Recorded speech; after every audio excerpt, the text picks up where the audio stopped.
ব্যর্থ হওয়া মানে কিন্তু কখনোই হেরে যাওয়া নয়। ব্যর্থ হওয়া মানে নতুন করে শুরু করার অনুপ্রেরণা। পারলে কাউকে ঠকানোর অভ্যাসটা বাদ দিও, কারণ একজন ঠকাতে ঠকাতে ফেঁসে যায় আর একজন ঠকতে ঠকতে শিখে যায়। দুঃখ কষ্ট মানুষের জীবনে একটা ব্যক্তিগত গান, যে গান মানুষ ছাড়া আর কেউ শোনে না। নিজে থেকে কারোর সাথে একবার কথা বলা বন্ধ করে দেখো, দেখবে সে নিজের থেকে তোমার সাথে কথা বলতে আসবে না। অহেতুক কান্নাকাটি করে কোনো লাভ নেই, কারণ চোখের জলে কখনো কষ্ট কমে যায় না। দুঃখ কষ্ট নিয়েই মানুষের জীবন, কিন্তু দুঃখের পর যে সুখ আসবে এটাই ধ্রুব সত্য। মানুষ এখন সমবেদনার স্বরে মজা করে, কাজেই নিজের দুঃখ কষ্ট নিজের কাছেই গচ্ছিত রাখুন, অন্যের কাছে জমা দিতে যাবেন না। পাওয়ার আনন্দ কিছুদিন থাকে, কিন্তু না পাওয়ার বেদনা সারাটা জীবন বয়ে বেড়াতে হয়। এই পৃথিবীতে সবাই তোমাকে কষ্ট দেবে, কিন্তু এদের মধ্যে থেকে তাকেই তোমার জীবনসঙ্গী হিসেবে বেছে নিতে হবে যার দেওয়া কষ্ট তুমি সহ্য করতে পারবে।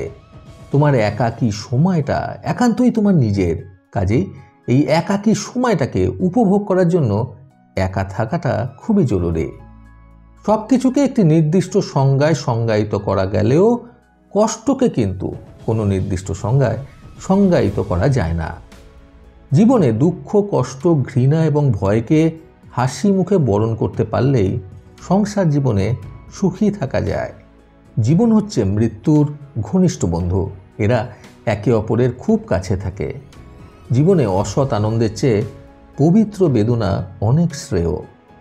মানুষ কিন্তু অভ্যাসের দাস, কাজেই আপনার জীবনের বাজে অভ্যাসগুলোকে ত্যাগ করে ভালো অভ্যাসগুলোকে গ্রহণ করুন, সফল আপনি হবেন।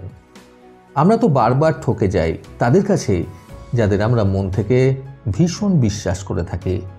যে মানুষটা অল্পতেই সন্তুষ্ট হয় তার কাছে এই পৃথিবীর সব কিছুই সহজ হয়ে যায়। কাউকে মন থেকে ভালোবাসতে গেলে একটি জিনিস বেশি করে লাগে, সেটা হলো সুন্দর মন।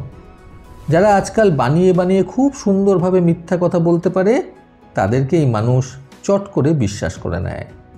এখনকার যুগে শকুনি মামাদের আধিক্য বেড়েছে। এরা কারোর ভালো চায় না, না কৌরব আর না পাণ্ডব, এরা শুধু যুদ্ধ চায়।